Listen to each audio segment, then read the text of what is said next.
Osama bin Laden, Mullah Omar ಅಂತಹವರು ಅಧಿಕಾರ ಮಾಡುವಾಗ ಬಾಂಬ್ ಹಾಕುವವರಿಗೆ ರಕ್ಷಣೆಯನ್ನ ಕೊಡ್ತಾರೆ. ಉಗ್ರರನ್ನ ಹಿಡಿಯೋ ಕೆಲಸ ಮಾಡಲ್ಲ ಅಂತ ಸಂಸದ ಪ್ರತಾಪ್ ಸಿಂಹ ವ್ಯಂಗ್ಯವಾಡಿದ್ದಾರೆ.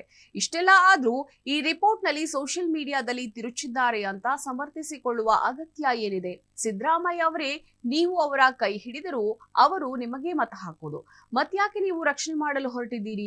ಇದೇ ರೀತಿ ಮುಂದುವರೆದರೆ ಕರ್ನಾಟಕ ಯಾವ ಸ್ಥಿತಿಗೆ ಬರುತ್ತೆ ಯೋಚನೆ ಮಾಡಿ ಅಂತ ಮುಖ್ಯಮಂತ್ರಿ ಸಿದ್ದರಾಮಯ್ಯ ವಿರುದ್ಧ ಕಿಡಿಕಾರಿದ್ರು. ಅವರು ಸೋಷಿಯಲ್ ಮೀಡಿಯಾದಲ್ಲಿ ತಿರ್ಚಿದ್ದಾರೆ, ಮೀಡಿಯಾದವರೇ ಸುಳ್ಳು ಹೇಳ್ತಿದ್ದಾರೆ ಎಲ್ಲ ಅಂತ ಈ ರೀತಿ ಲಜ್ಜೆಗೆಟ್ಟು ಡಿಫೆಂಡ್ ಮಾಡುವಂಥ ಅಗತ್ಯ ಇದೆ.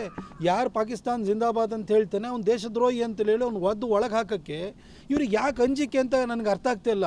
ನಾನು ಸಿದ್ದರಾಮಯ್ಯ ಸಾಹೇಬ್ರಿಗೆ ಹೇಳಲಿಕ್ಕೆ ಬಯಸ್ತೀನಿ, ಸರ್ ನೀವು ಮುಸಲ್ಮಾನರು ನೀವು ಏನೇ ಮಾಡಿ ನೀವು ಅವ್ರ ಕೈ ಕಡಿದ್ರೂ ಕೂಡ ನಿಮಗೆ ಓಟ್ ಹಾಕೋದು, ಮತ್ತು ಯಾಕೆ ರಕ್ಷಣೆ ಮಾಡೋಕ್ಕೆ ಹೋಗ್ತಾ ಇದ್ದೀರಿ ನೀವು? ಇದೇ ಥರ ಮುಂದುವರಿತು ಅಂತೋದ್ರೆ ಕರ್ನಾಟಕ ಯಾವ ಸ್ಥಿತಿಗೆ ಬರುತ್ತೆ ನೀವೇ ಯೋಚನೆಯನ್ನು ಮಾಡಿ. ಕರ್ನಾಟಕ ಒಂದು ಸಭ್ಯ ರಾಜಕಾರಣಕ್ಕೆ, ಕಾನೂನು ಸುವ್ಯವಸ್ಥೆಗೆ ಹೆಸರಾಗಿರುವಂಥ ರಾಜ್ಯ ಇದು. ಇಲ್ಲಿ ನೀವು ಈ ರೀತಿ ಎನ್ಕರೇಜ್ಮೆಂಟನ್ನು ಕೊಡ್ತಾಯಿದ್ದೀರಿ. ಒಂದು ನೀವು ಹೇಳಿಕೆನೇ ನೀವು ಭಾಳ ನಿರ್ದಾಕ್ಷಿಣ್ಯ ಕ್ರಮ ಕೈಗೊಳ್ತೀನಿ ಅಂತೇಳಿ ಹೇಳಿಕೆ ಕೊಟ್ಟಿದ್ರಿ, ಅದಕ್ಕೆ ನಾನು ನಿಮ್ಗೆ ಸ್ವಾಗತ ಇದೆ. ಫಸ್ಟ್ ಟೈಮು ನೀವು ಈ ರೀತಿ ಒಂದು ಮಾತನಾಡಿರುವಂಥದ್ದು, ಆದರೆ ಕೃತಿಯಲ್ಲೂ ಕೂಡ ಅದನ್ನು ತೋರಿ ಅಂತ ನಾನು ಕೇಳ್ಕೊಳ್ತೀನಿ.